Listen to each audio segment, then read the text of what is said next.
सबसे पहले आप समस्त पत्रकार बंधुओं का मैं सादर नमस्कार करता हूं। आज इस प्रेस कॉन्फ्रेंस के माध्यम से मैं ये बताना चाहता हूं, उत्तर प्रदेश की योगी सरकार जो अपने 4 साल के कार्यकाल को उपलब्धियों का शासन कह रही है, वो अपने निकम्मेपन का उत्सव मनाने वाली देश की पहली योगी सरकार के 4 साल में किसान, बेरोजगार, आम आदमी बुरी तरीके से बेहाल है, उसका ये उत्सव मना रही है। देश के अंदर ये अपने जो घोषणा पत्र, चुनाव का घोषणा पत्र 2017 में ले आए थे, उसमें इन्होंने कहा था कि किसानों की आय दोगुनी करेंगे। आय दोगुनी करने की जगह तो छोड़ दीजिए, गन्ना किसान आज की डेट में भूखों मरने के कगार पे है। उसके हजारों करोड़ रुपए आज चीनी मिलों के ऊपर बकाया है, जिसका ये भुगतान कराने में सक्षम नहीं है और किसी न किसी तरीके से बहाने बना करके किसानों को किस तरीके से मारा जा सके, इस बारे में ये निकम्मी सरकार लगातार ऐसे ही प्रयास कर रही है। अपने चुनावी घोषणा पत्र के जो वादे थे इनके, उन वादों पर ये बुरी तरीके से विफल रही। चाहे कोई भी क्षेत्र हो, युवाओं के रोजगार का क्षेत्र हो, आज फार्म तो भराए जाते हैं, लेकिन किसी न किसी तरीके से उस रोजगार के जो फार्म भराए जाते हैं नौकरी के, उनको किसी न किसी तरीके से, चाहे SIT लगा करके, चाहे जांच का लगा करके, चाहे हाई कोर्ट में लगा करके, किसी न किसी तरीके से उस नौकरी के कार्यक्रम को कंप्लीट नहीं कराते हैं और बेरोजगारी दिन प्रतिदिन बढ़ती गई। ये 70 लाख रोजगार देने के लिए कहे थे, 70 नौकरी भी ये दे नहीं पाए। अभी हाल के दिनों में एक लेखपाल इंटरव्यू दिया कि योगी सरकार की वजह से मेरी नौकरी लगी। जब मीडिया वालों ने उससे पूछताछ शुरू किया तो वो लेखपाल नेपाल में नजर आया, भाग गया था। और ये लोग जो योगी सरकार का जो ट्विटर हैंडल है, उसके तरफ से इन्होंने ये दिखाया कि लेखपालों की भर्ती किया। जब उस पर छीछा लेदर होने लगी तो उस ट्विटर हैंडल से उन्होंने उसको डिलीट किया। इस तरीके से ये कहना चाहेंगे कि ये जो योगी आदित्यनाथ की सरकार है, एक ढपोर संख वाली सरकार है, जो बचती तो है लेकिन कुछ कर नहीं सकती और केवल बड़े बड़े लंबे चौड़े वादे करती है, जो अपने पार्टी के नाम को चरित्रार्थ करते हैं, जिसको हम लोग भारतीय जुमला पार्टी कहेंगे बीजेपी को, और ये जुमलों वाली की पार्टी रह करके रह गई है। वहीं पे दूसरी तरफ जो हमारे माननीय मुख्यमंत्री अरविंद केजरीवाल जन उपयोगी योजनाएं ला रहे हैं, उनको रोकने के लिए, अपने तो कर नहीं सकते वैसा कार्य, उस कार्य को रोकने के लिए संसद में एक नया संशोधन विधेयक ला करके LG के हाथ की शक्तियाँ बढ़ा करके और केजरीवाल जी के कार्यों को रोकने का कार्य ये प्रदेश केंद्र की सरकार भी कर रही है। उसी के साथ साथ मोदी जी की सरकार, उसका ताज़ा उदाहरण अभी ये आया है, जो दिल्ली में अरविंद केजरीवाल जी ने हर घर पे राशन पहुंचाने के लिए कोटेदारों को बाध्य किया था। एक साल नियम लगाया था कि अब उपभोक्ता को कोटेदार के घर नहीं जाना पड़ेगा, राशन उनके घर पहुंचेगा। उस पर अभी ताज़ा तरीन LG साहब ने रोक लगा दिया है, कहा कि आप इसको चेंज नहीं कर सकते हैं, ये अच्छे कार्यों में बाधा लगाने का कार्य करते हैं, इसके अलावा ये कुछ नहीं कर सकते। अतः मैं इस योगी सरकार जो अपने 4 साल उपलब्धियों की सरकार गिन रही है, इसको मैं निकम्मेपन की सरकार कहूँगा। यही मुझे कहना था। आगे आप पत्रकार बंधुओं को अगर कुछ पूछना चाहें तो पूछिए, हम उसका जवाब देंगे। रविंदर जी, आप ये बताइए, रोजगार है नहीं, हर तरफ मारामारी है, बेरोजगारी का आलम है, हाँ रोजगार हो जाए। रोजगार के अवसर जैसे देखिए, हम छोटा सा अभी दिल्ली के अंदर हमने किया कि जो कोटेदार होगा, वो कोटेदार के पास उपभोक्ता नहीं जाएगा राशन लेने, तो जाहिर है डिलीवरी करना पड़ेगा। हर गांव के अंदर कोटेदार हैं, डिलीवरी करना पड़ेगा, तो जो डिलीवरी मैन होगा वो उसी गांव का रहेगा।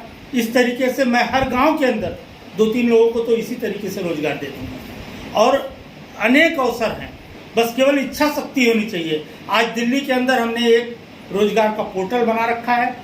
कोई भी प्राइवेट कंपनी हो चाहे सरकारी ऑफिसेस हो, उनको अगर नौकरी लेना अगर किसी एम्प्लॉय को लेना है तो उस पोर्टल पर अपने बेरोजगारी मतलब नौकरी का निकालते हैं वो वैकेंसी, और उसको देख करके एक ही पोर्टल पर देख करके हमारे यहाँ के लड़के उसका फॉर्म भरते हैं और रोजगार पाते हैं वहाँ पे। यहाँ पे उत्तर प्रदेश में क्या होता है, एक वैकेंसी निकलेगी हजारों हजार के रुपए में उसका फीस लिया जाएगा और उसकी अभी चयन की प्रक्रिया पूरी नहीं होगी। जो चयनित हैं उनको अपॉइंटमेंट लेटर नहीं मिलेगा, उनको बैठाए हुए हैं, नई वैकेंसी निकाल देंगे और उनसे फिर नए तरीके से पैसा लेंगे। इस तरीके की जो ये धोखा देने वाली जो सरकार है योगी आदित्यनाथ की, इस तरीके का काम तो हम नहीं करेंगे।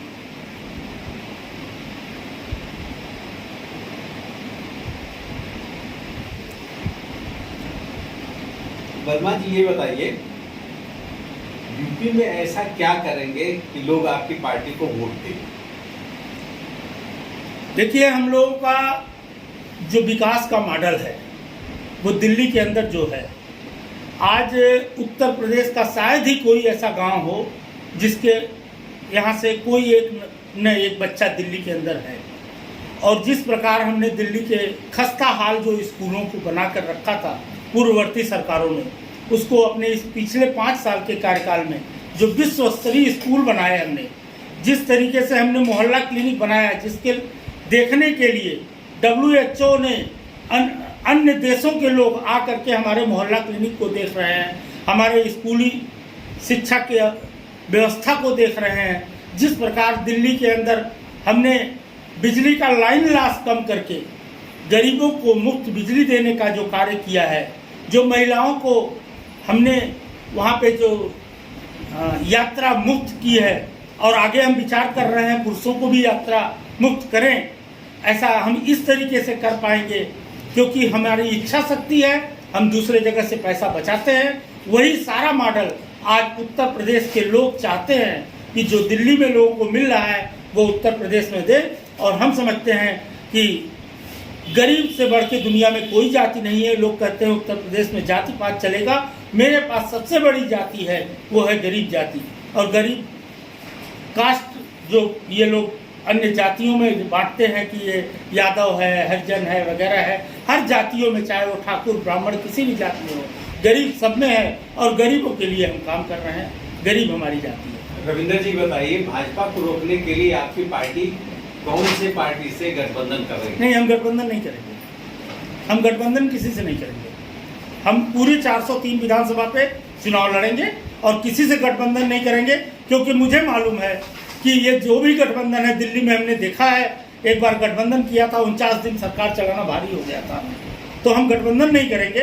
हमारी जितनी भी होगी, हमें पूरा विश्वास है कि 2022 में हम सरकार बनाएंगे। लेकिन यहाँ आपके जो सांसद हैं, राज्यसभा सांसद संजय सिंह, उनसे बराबर राजभर से बराबर मिल रहे हैं। वो लोग आकर के मिले, वो लोग आते हैं, राजभर जी आए, कोई भी आए, मिले, हमें कोई दिक्कत नहीं है। वो लोग आते हैं, वो लोग तरह तरह की बातें करते हैं, हम लोग बात करते हैं, कोई भी आएगा बात करेंगे। लेकिन ये तय है कि हम पूरे 403 विधानसभा में चुनाव लड़ेंगे। एक और सवाल, यूपी योगी सरकार पे PPE किट या यूं कहे कि कोविड-19 के उपकरण की खरीद पे कमीशन खोरी का आरोप लगाए, लेकिन जब दिल्ली में कोरोना किट खरीदने की बात आई तो उसमें हजारों रुपए पर किट की बात आई, तो इस पे आपके लोग जवाब नहीं दिए। नहीं, यह ऐसा कुछ नहीं है। एक अभी भाजपा के ही मंत्री जो थे, भाजपा मंत्री सारी संबित पात्रा ने कहा था कि हम लोगों ने घोटाला किया, लेकिन जब उन्होंने देखा जिस थर्मामीटर को हमने खरीदा था और जिस थर्मामीटर को इन्होंने खरीदा था, जो थर्मामीटर इन्होंने खरीदा था वो 800 रुपये में मिलता है और उसको 9,800 रुपये इन्होंने दिखाया था। लेकिन हमने जिस थर्मामीटर को खरीदा था वो वास्तव में 20,000 रुपये का था। वो जेम के पोर्टल पे या जो सरकारी जितने पोर्टल है सबके ऊपर उसका रेट वही है और वही रेट पे हमने खरीदा था।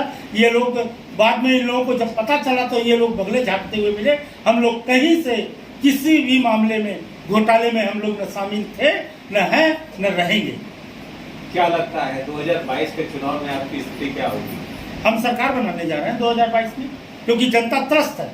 चाहे समाजवादी पार्टी हो, चाहे बहुजन समाज पार्टी हो, चाहे भारतीय जनता पार्टी हो, कांग्रेस तो खत्म हो चुकी है, इनसे पूरी जनता त्रस्त है। और जनता ये देख रही है जो हम दिल्ली में काम कर रहे हैं, उसको देखते हुए जनता हमको भरपूर वोट देते हुए पूर्ण बहुमत से हमारी सरकार बनाएगी। दिल्ली की भौगोलिक परिस्थिति, दिल्ली का क्षेत्रफल और उत्तर प्रदेश की भौगोलिक परिस्थिति और आम जन का जो यहाँ पे माइंडसेट है, वो दिल्ली के लोगों से बहुत अलग है। ऐसा है कि ये बात आप कह सकते हैं, लेकिन जो दिल्ली में हम काम कर रहे हैं, दिल्ली देश की राजधानी है, वहाँ पे हम काम कर रहे हैं। एक अकेले मोदी जी जो झूठ बोल कर आए, गुजरात का मॉडल दिखा करके झूठ बोल करके पूरे देश की जनता को बेवकूफ़ बनाए। हमने तो सही कार्य किया है। आज हर गांव का कोई न कोई व्यक्ति दिल्ली के अंदर है और वो देख रहा है कि किस प्रकार हमने स्कूल को सही किया है, किस प्रकार हमने वहाँ का चिकित्सालय सही किया, किस प्रकार मुफ्त चिकित्सा दे रहे हैं, मुफ्त शिक्षा दे रहे हैं। इसको पूरी दुनिया देख रही है। आज चाहे किसी भी देखिए, इस कोरोना काल में सबका बजट जिस तरीके से जीडीपी डाउन हुआ और उसमें भी दिल्ली ने सबको मेंटेन करके रखा, उस हिसाब से हमें नहीं लगता कि यहाँ की जनता बदलाव नहीं चाहेगी। यानी जैसे मोदी गुजरात मॉडल से जीत के आए हैं, आप चाहते हैं या आम आदमी पार्टी चाहती है कि दिल्ली मॉडल के हिसाब से हम उसको जीते, यानी केजरीवाल भी मोदी के ही नक्शे कदम पे आगे बढ़ रहे हैं। ऐसा नहीं कहेंगे। उन्होंने झूठ बोल करके बताया कि गुजरात में विकास की गंगा बह रही है, ये हो रहा है, वो हो रहा है। दिल्ली तो सब देख रहे हैं। दिल्ली में ऐसा नहीं है कि हम जो कह रहे हैं गलत कर रहे हैं। आप पत्रकार हैं, आइए सारे पत्रकार लोग इकट्ठा हों, हम लेके चलते हैं, अपना मोहल्ला क्लिनिक भी दिखाएंगे, अपना स्कूल भी दिखाएंगे। आप देखिए, और मैं चाहूँगा कि उत्तर प्रदेश के जन जन तक आप हमारी बातें दिखाइए कि हम लोगों ने वास्तव में दिल्ली में काम किया है नहीं किया है। आप दिखाइए, मैं ये चाहूँगा। बहुत बहुत धन्यवाद आप लोगों का।